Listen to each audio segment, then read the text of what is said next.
What does it really mean to be unshakable? It's not just a matter of money, it's a state of mind. When you're truly unshakable, you have an unwavering confidence amidst the storm. It's not that nothing upsets you, we all get hooked at times, but you just don't stay there. Nothing rattles you for any length of time. This state of mind allows you to be a leader, not a follower, to be the chess player, not the chess piece, to be one of the few who do, not the many who talk. Welcome. I'm Richard Bradley, the editor-in-chief of Worth Magazine, and I'm here with Tony Robbins. He's the co-author of a new book called Unshakable, Your Financial Freedom Playbook, Creating Peace of Mind in a World of Volatility. Tony, thank you. And I want to get right into the book. You talk in most of this book about the secrets to building wealth and how to achieve financial freedom, and it's incredibly effective and very powerful. But at the end, you take some time to talk about the meaning of something that you call true wealth. Yes. And I'm sitting there, I'm reading along, and all about building financial wealth, and then all of a sudden you throw me this curveball. Wait, financial wealth versus true wealth. What does true wealth mean to you? First of all, I would have felt remiss if I wrote an entire book on building wealth and I didn't talk about psychological, emotional, spiritual wealth, because what do we want when we say we want money? You want little pieces of paper with pictures of deceased notables? I don't think so, right? You want what you think money's going to give you, freedom or security or, opportunities for your family or the ability to contribute to other people. I mean, money can be portable power. Money can be a lot of things, but it's whatever we make it up. I mean, it's almost like a shapeshifter. Whatever you throw on money, it's what it becomes. I always tell people money just makes you, it doesn't change people. It makes you more of what you are. If you're mean and you got a lot of money, you got more to be mean with. If you're truly generous and that's your nature and you have more money, you'll be more generous. I mean, there's more resources that are coming through you. But to me, really what we're talking about in real wealth is what is it that makes you feel truly abundant? What makes you feel totally alive? What's life on your terms look like? Because everyone's different. Some people's idea of wealth is a beautiful home with a white picket fence and 3 beautiful children. Some people's idea of extraordinary life is writing beautiful poetry or growing a garden or building a multi-billion-dollar business and employing people and producing resources. There's no right or wrong. The question is, what's going to light you up? Because I can't tell you how many people, including billionaires, I interviewed 50 of them over a period of 3.5 years, and I would not say they all aren't happy, because that's totally not true. You can be rich and happy, you can be poor and you can be happy. Problems are not, I always tell people, problems and happiness have no relationship. You can have tons of problems and be happy. You can be rich and unhappy. Exactly right. You can do either one. That does happen. So really we're talking about true wealth is between your ears. It's your brain and your heart working together, and it's defining what does life on your terms look like, and then putting a plan in place that really makes that happen, and then making sure you're truly enjoying along the way. Because to me, there's nothing worse than an angry rich man or woman. You want to slap them. They got every resource on the planet, but the challenge is we all have a 2 billion-year-old brain, and it's basically not trained to make you happy. Your brain is trained to make you survive. Right. So survival means I got to look for what's wrong all the time, be prepared for it so I can fight it or flight from it. And in reality, we don't have a saber-toothed tiger to fight off anymore. So now people get stressed, even when they have money, because they think about, what are people thinking of me? Or do I have enough money? When, the average American who's in dire straits, and I don't want to see anybody in dire straits. You know what? I feed 100 million people a year for the last 2 years. I'm going to feed 1 billion people through my partnership at Feeding America over the next 8 years. I care. But I also know that if you're in poverty in this country, you're in the 1% of financial people. You're not the 99%, you're 1% of the world. Right. So the resources are available, but what we don't do is appreciate it enough. We let little stuff stress us out and big stuff stress us out. So in the book, the last chapter of the book is how do you organize your life so you don't just wait till someday when you have a certain amount of money and then you're happy, because a lot of people get that amount of money and then they go, is it still enough? Or what don't I have? Or what's happening with my family? They still find a way to be stressed. So money's not the solution, it's a vehicle. And if we use it right, it can enhance the quality of life. But we've also got to control these 2 things, the head and heart, in order to have the quality of life that we really deserve. So presumably that situation of having achieved true wealth is going to be different for everyone, right? Yeah. I mean, we all have our own idea of what an extraordinary quality of life is going to be, what that financial freedom is going to help us to do and to achieve. So how do we figure that out? Is there a universal formula that people can apply to sort of help them get to that point where now that we've helped them achieve some financial independence and financial security, how do they themselves figure out what true wealth means for them? I think most people, if you sat down and said, what does life look like on my terms? What would my ideal vision for my life be like? And you took 5 or 10 minutes, I do with people all the time. Most people with just a little bit of prodding or a little bit of state change, where they're not in their head, most people can start to list out what they'd want for their life. But what I found is life on your terms, extraordinary life, whatever it is, you need 2 master skills to really achieve that quality of life and sustain it. Like anybody can get rich. Staying rich is a different thing. And when I say rich, I don't just mean financial. I mean emotional, spiritual, physical, right? So the 2 skills are, number 1 is the science of achievement. The science of achievement, I call it science of achievement because it is a science. Anyone who applies the principles of science can get the same result. So there's a science to wealth. When I wrote Money Master the Game and now Unshakable, I said, okay, instead of me doing this from my perspective, I've worked with Paul Tudor Jones, one of the top 10 financial traders in the history of the world, a guy that in 1987, when the market dropped 22% in a day, made 200% for his clients that year. I mean, I know a lot. But what if I go to everybody? What if I dig under everybody and find out what it is? And what I found was all these people invested in different ways, but there were certain fundamental things in common. We call them the core 4 in this book here. And I began to share those and I started to apply them for myself. Same thing with health. Everyone is biochemically unique, right? But at the same time, there's certain fundamentals that you and I, while we're unique, if we violate those rules, it's a science. You're going to have disease or low energy, dis-ease in your body, right? If you align with them, you're going to have abundance of energy. You're going to have passion. You're going to have intensity. You're going to have that physical vitality that can make you even more successful. So there's a science to achievement. If you said, what does it take to achieve? Almost anybody watching this, my guess is an overachiever. It's the kind of person who wants to read a book like this, who goes to a seminar. They're always looking for the edge because that's what made them the best in the world at what they do or really great at what they've done. But there are 3 fundamentals I can tell you at the most basic level. Is if you're watching, if you're listening, think about this. Think about something, and maybe in your own life, Richard, think of what's something in your life today that once was a dream or a goal or seemed impossible. And I think all of us have that. So it could have been something as simple as, growing up and maybe a car represented, especially for a lot of guys, a car was that first symbol of I've achieved something, at a certain level, right? And you got that car and it seemed impossible. Or the job, or starting your own business, or a relationship. Can you think of one in your own life, something in your own life that was once seemed impossible but is now, part of your life? Absolutely. Yeah. So what was it, can I ask? Well, I think it was probably writing a book. Yes. When I was a kid, I was a big reader, and I always dreamed of writing a book, and I never quite believed that I could do it. I've subsequently written 3. That's awesome. Still can't quite believe that I did it, but it's always an inspiring thing for me. And so I look back and I think, wow, there was no guarantee that I was ever going to do that thing that I dreamed about in childhood. Yeah. It's amazing to me that it happened.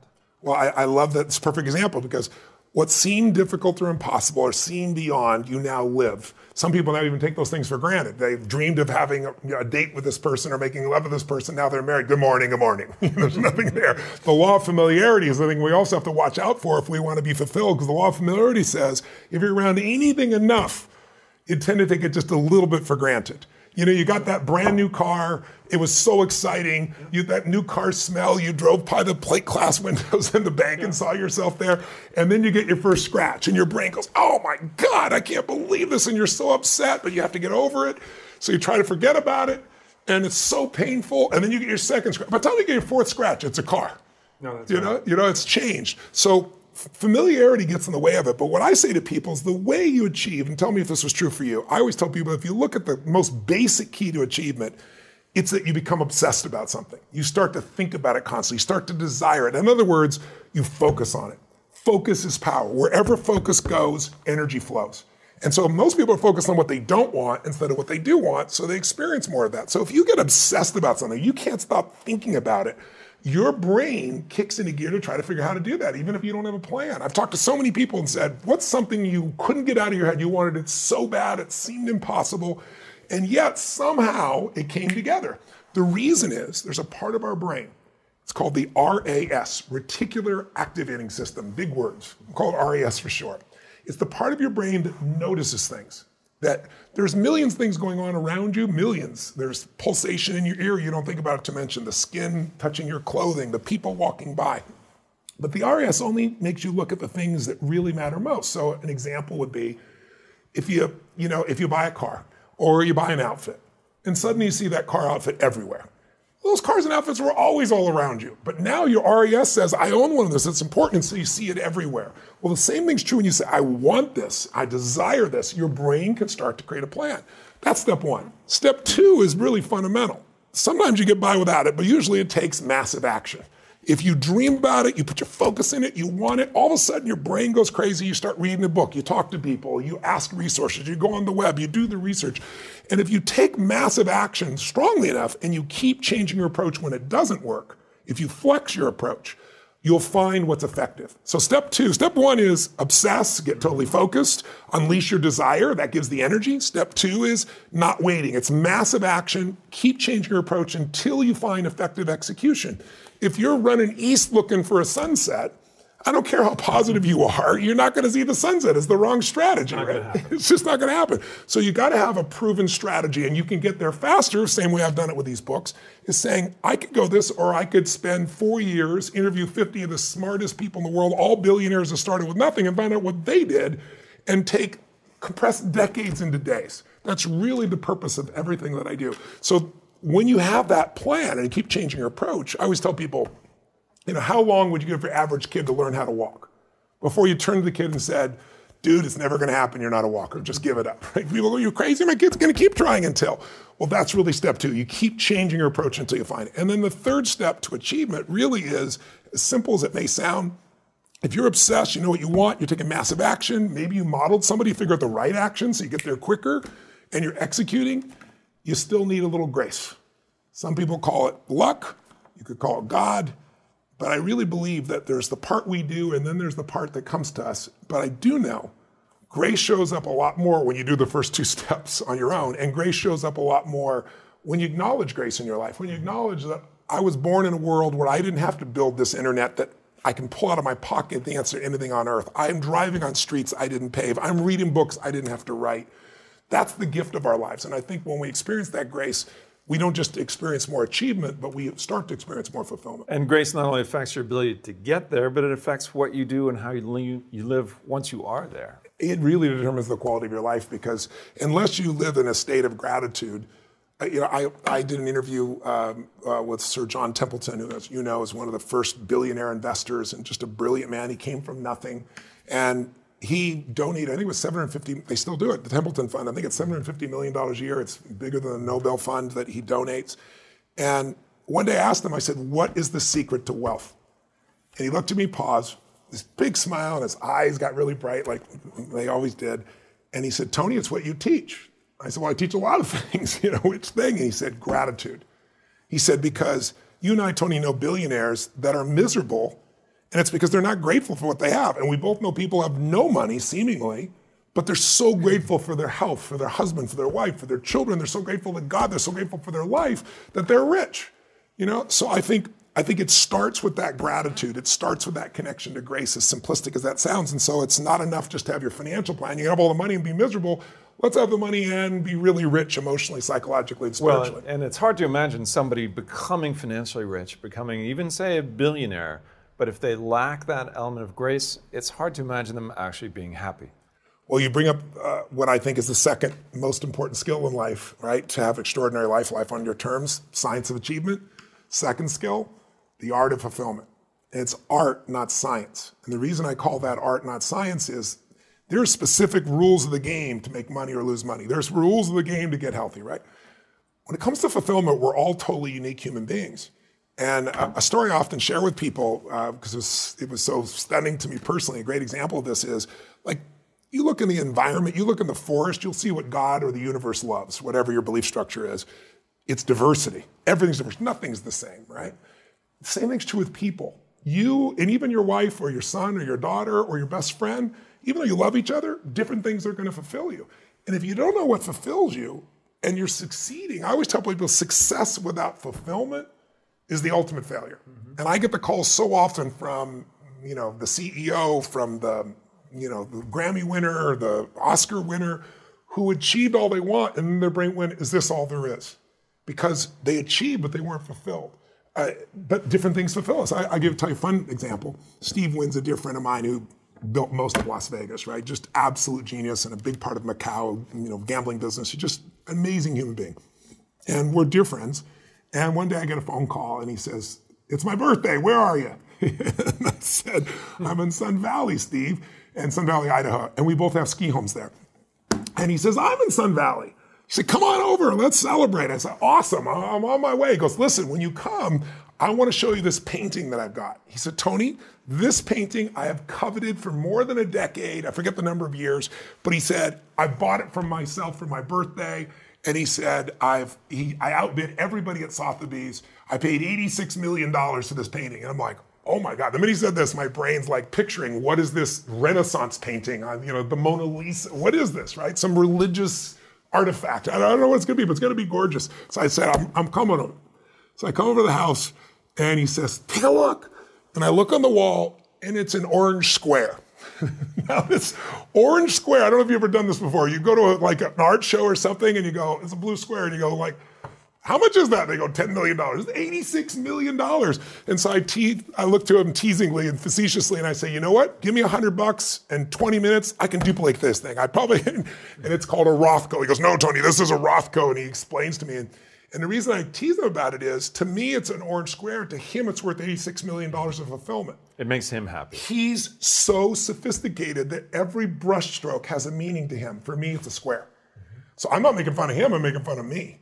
We all have something different. What one person's orange splotch is somebody else's ultimate, desire. So you've got to find what fulfills you. But in the book, you also tell the unfortunate story of Robin Williams. Well, it is such a good point.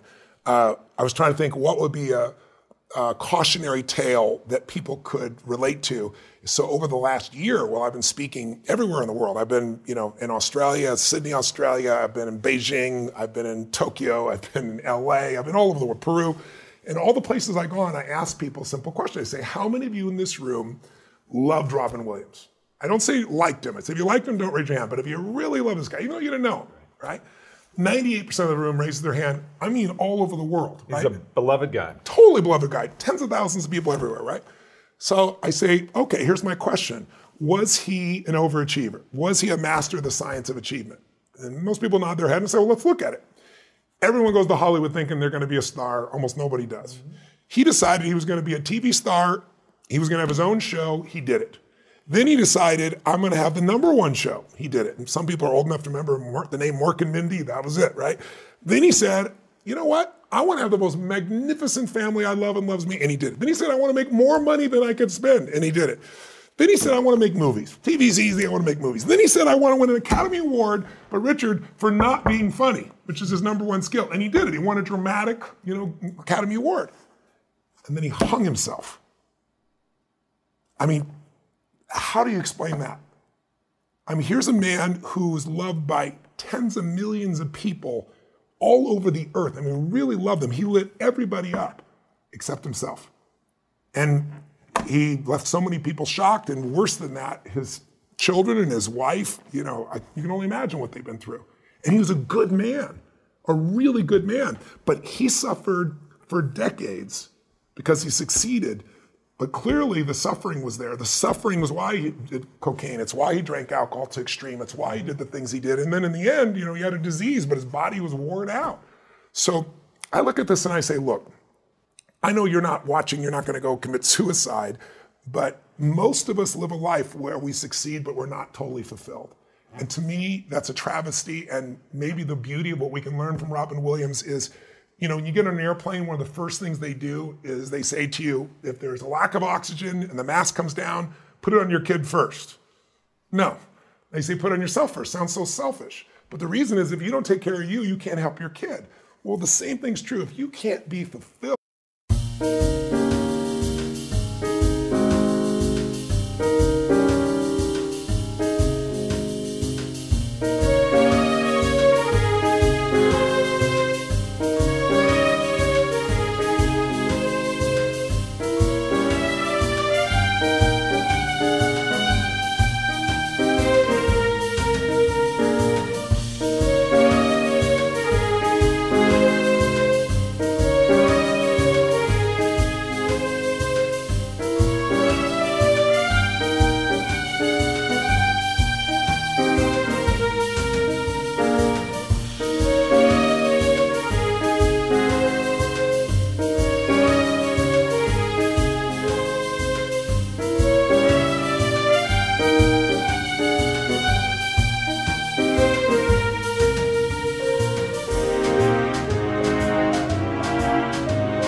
then you're not really going to be helping anybody else long term. And so my mindset has been to help people end suffering.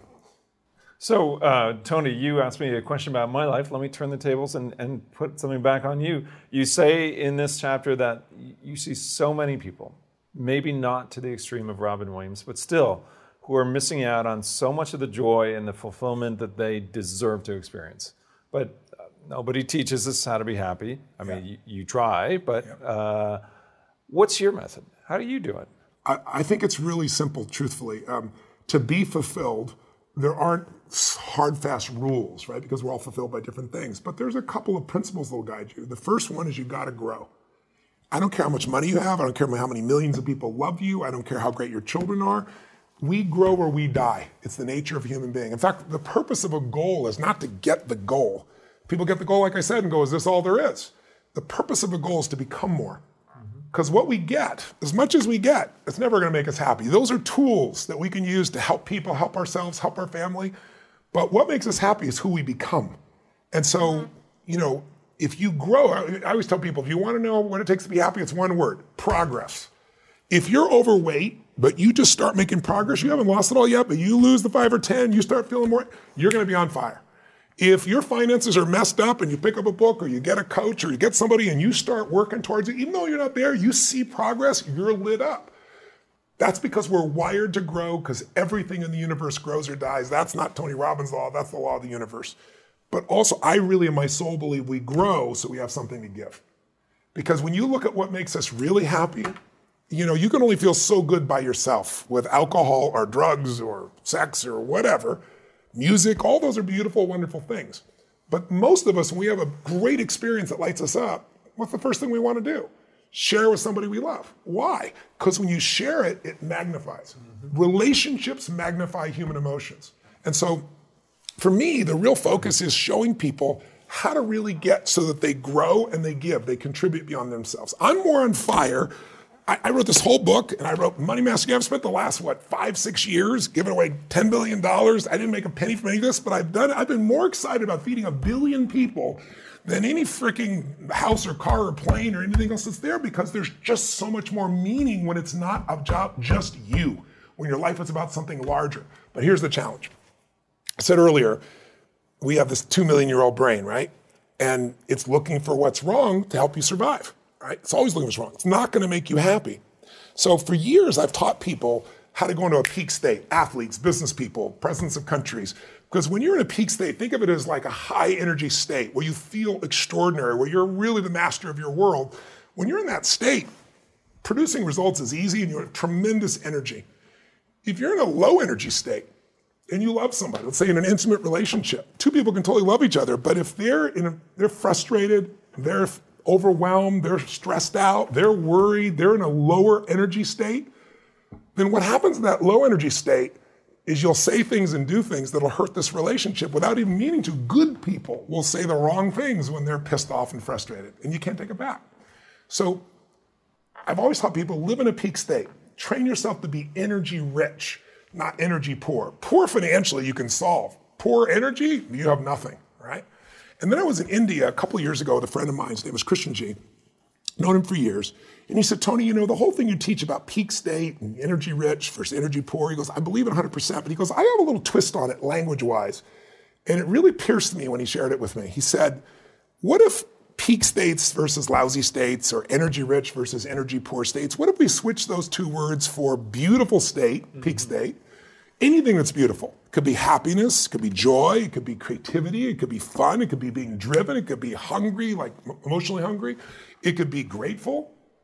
Those are one states. What if every emotion you ever felt was either a beautiful state or what you call low energy, we call a suffering state? Now, you and I are overachievers. Most of our listeners are overachievers. We don't suffer, just like, overachievers don't have fear. They have stress. I always tell people stress is the achiever word for fear. You go, I'm all stressed out. How come? I got to get this done. Well, what if you don't? But I got to get it done. But what if you don't? It'll fall apart. What if it falls apart? Well, then it'll fail. What if it fails? Then I'm a failure. If I follow the trail of your stress, it'll take me to your deepest fear, right? So what I try to do with people is I try to show them that if you want to change your life completely, you got to acknowledge that you do suffer. And if you'd asked me 2 years ago, do I suffer? I would have laughed at you. not in an ego way. I just go, are you kidding me? I have this incredible mission. I get to work with millions of people. I have 4 magnificent children. I have a wife that I adore. I'm physically fit. I'm financially free. I do not suffer. But if you take this new definition and you can be honest with yourself, I did experience stress, frustration, overwhelm, pissed off. In fact, I realized at one point, Richard, that my happiness was really cheap.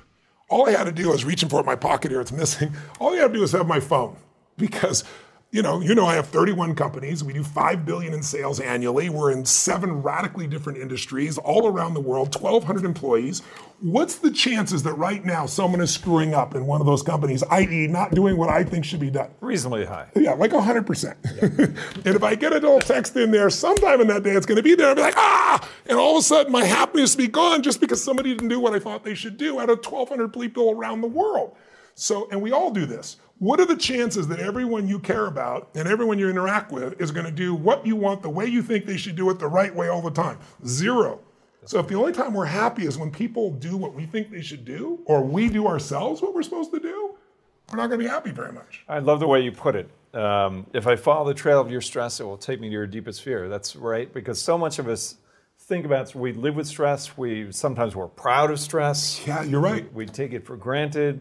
But if you think of stress as a symptom of something that's kind of deeper that you do need to address and not necessarily something to just accept or even in a strange way be proud of. Yeah. Right? Suffering. There's some knowledge in that. I think a lot of people, I'd be one of these in the past, that if I was suffering, i.e. if I was stressed out or frustrated or pissed off, I'd say I get stronger, I get better, my mind gets even, maybe it did, but I've learned that I can do that without the stress, and it's usually 10 times better. When you're stressed out, you limit your ability to interact with people. Plus, in a stressed out state, you're not going to connect with your wife or your husband. You're not going to be there for your kids because you're not present. You're in your head and the mind is running the show. And so what I show people in the book and in the chapter is, I have people write down, what are your 2 or 3 most stressful thoughts? The most consistent stressful thoughts you have. Give me one of yours if you're willing to. I'm putting you on the spot. If you want, we can cut it out of this thing. What's a stressful thought that you have? Because we all have them.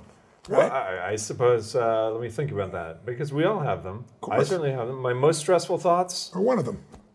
I'll lose my job. Okay. I have 2 wonderful kids that I'll fail them in some way. Or I think, actually, now that I think about it, the most stressful thought that I have is that something would happen to my children. That my children would get sick or hurt in some way, or something worse that I can't even talk about. Yeah, and same thing for me, my children and my wife. I would pick the same thing, right?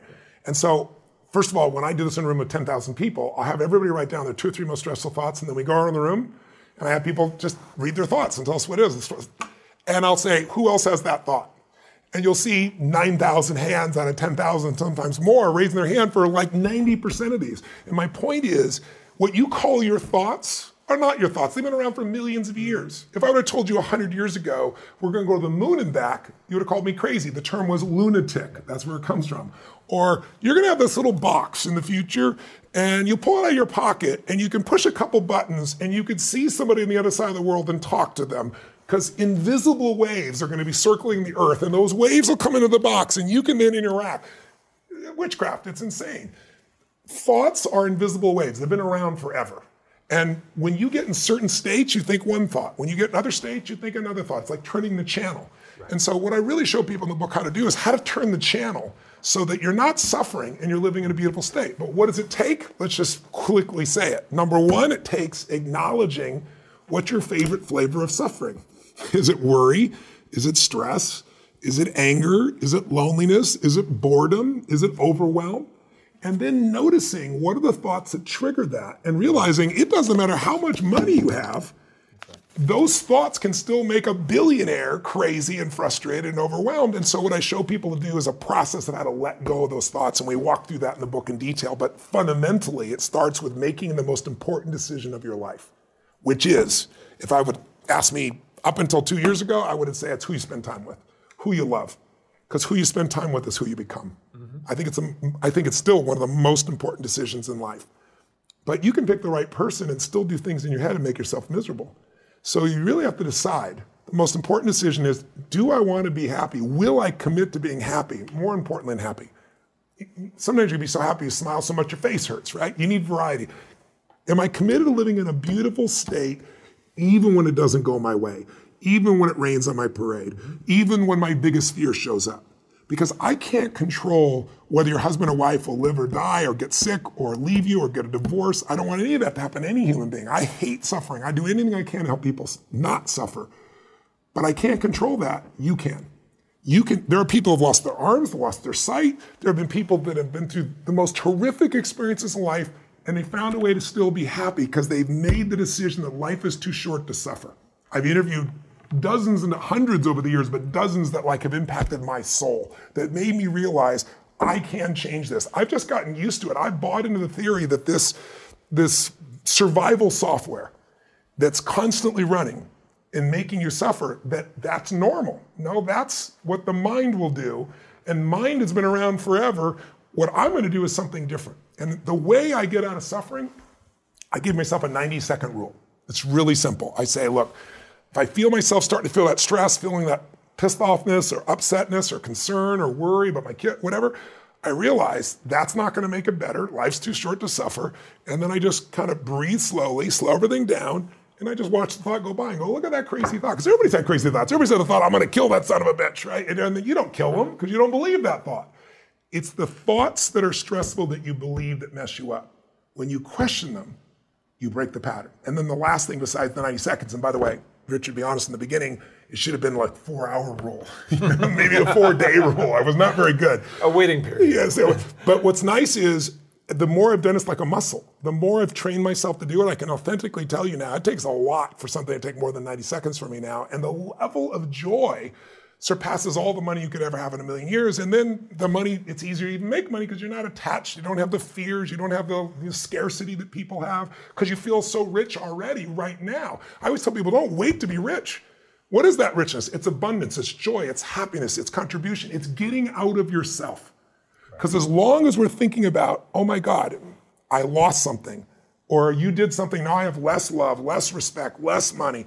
If I think lost less, or because you did something, or because I did something, I'm never gonna have what I want in my life. Loss, less, never. Those three thought patterns, they're the source of all suffering. And the antidote, see it for what it really is, know it's BS, and find something to appreciate. What I tell people is, if you wanna change your life overnight, I'll give you one example real fast.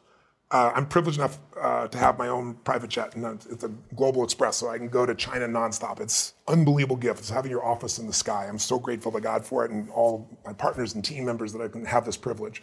But for most of my life, I obviously flew commercial, and I would fly to Australia 3 times a year, which from the East Coast is 40 hours round trip. It's like some people's idea of a work week. It's kind of crazy. And you get on, let's say in LA on the last leg, and it's 14 hours on Qantas Airlines.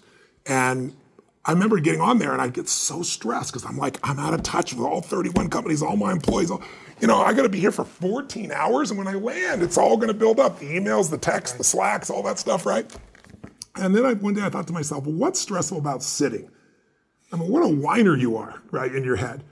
And shortly after that, I get on it because they don't have internet on the international flights, and I get on the flight on Qantas, and they announce, ladies and gentlemen, we have international internet. And people were cheering, it was like God descended into the plane, right? And I was embarrassed. I wanted to stand up and clap, I didn't, but I was feeling it inside, like, yes, right? Thank God. 12 minutes later, 9 minutes later, whatever it really was, it goes down and it never comes up again. That's it. But here's what's crazy. What do you think happened to the people on the plane? 10 minutes ago, it was this miracle. Now people are pissed because it's an expectation. What kind of company does this? What's wrong with the internet? And so my point is, we have become, so much of our life has become about expectation. And if your expectation isn't met, you suffer. If you trade expectation for appreciation, your whole life changes in a moment. In the middle of my stress, there's always something to appreciate. I can appreciate my health, my children, the opportunity. I have this mission. There's so many things. But if you don't change your focus, you'll let the reaction of survival software, this 2 million-year-old brain, make you think your life is messed up, and you'll lose the joy that actually is there. So in the book, I give you some techniques that you can do in 2 minutes that take you out of suffering and put you right back into real wealth. And when you have that kind of abundance, your relationships prosper, your health prospers because you don't have all that stress, your joy prospers. You're rich today while you're also making your financial world be where you want it to be. And Tony, it's one of the things that I really like about this book, Unshakable, is that you not only provide really powerful tools for financial knowledge and financial growth, but you combine them with these tools that acknowledge that money is important, but it's not everything, and it's not enough. Yeah, it's not everything. Right? And I think you do that within the covers of one book in about 200 pages. It's pretty remarkable, actually, right? I think people can read this book, Unshakable, and really feel empowered to take some steps in their lives, their financial lives, but also their psychological lives, their emotional lives, their whole beings. Yeah, I really want people, listen, we're all going to suffer because that's what the mind does, but you don't have to stay there. And what people really want is joy. What they want is happiness. What they want is love. What they want is connection. What they want is to feel like their life matters. And they want to have financial freedom. If you get the financial freedom without all those other things, you're poor. If you do both, you truly are rich, and the riches will show up in the way you live your life and the way you give and the way you love and the way you're with people, and that is heaven on earth for someone who really practices it. Well, Tony, I've really enjoyed talking about this book, Unshakable, with you. I think it's a remarkable book. It's a real contribution. Whatever your level of financial expertise is, I think there's a lot to get out of this book, and it's been a real pleasure and an honor for me to have the chance to sit here with you and Peter Mallouk and do these podcasts and try to communicate these messages that you're getting out that really can make a difference in people's lives. So thank you for that. Well, it's been my honor. I'm grateful you took the time and energy. You're the editor of Worth. So we're both very, very grateful that you help us get this message out. And we're hoping it'll reach as many people as possible. And as you know, we're going to feed another 100 million people this year from this, at least 50 million from this book, and then I'm going to match it. So it's going to touch everybody's lives. That's a triple win is the way I like to play. Congratulations. Thank you, brother. Thank you. Take care. Hey, it's Tony Robbins. Listen, I hope you've enjoyed this episode of the Unshakable podcast. It's the companion to my new book, Unshakable, Your Financial Freedom Playbook, Creating a Peace of Mind in a World of Volatility. And it's co-authored with my dear partner, Peter Mallouk. Listen, by listening to this series, along with reading the book, you'll be armed with all the essential facts and strategies you need to help transform your financial life. So if any of the ideas here you've heard today have struck a chord with you, and you're interested in getting a second opinion on your own financial plan, or create one if you don't have one, then please go to getasecondopinion.com. That's getasecondopinion.com to have a creative planning advisor take a look at your portfolio, or again, help you to create a plan. It's completely complimentary, completely free, and there's no commitment necessary. I'd also personally love it if you'd leave a review of this podcast on iTunes. I'd love to know what you thought of the program. And also, I'd love to hear any new questions you have, any takeaways you took from the podcast. And if you want to share any success stories about your own journey towards financial freedom, we'd certainly love to hear about it. For more information about my book and some more related articles, videos, and other information that can help you to create that unshakable state and achieve the financial freedom you want, go to unshakable.com and know that 100% of this book's profits are being donated to Feeding America. 45 million people in this country every night don't know where their next meal is going to come from. 17 million are children. And your contribution to this book, 100% of those profits are going to feed them. We'll feed 50 million people with this book, and we'll feed another 50 million, 100 million next year alone, just with the additional bonuses that I'm offering, the additional benefits I'm getting Feeding America as well. So thanks for being my partner, and live strong, live with passion, and we'll hear you and meet you on the next podcast. The Unshakable podcast was produced in collaboration with wealth management firm Creative Planning. It is hosted by Richard Bradley, editor-in-chief of Worth magazine, and features business and life strategist Tony Robbins. This podcast is produced and distributed by Robbins Research International. Copyright 2017.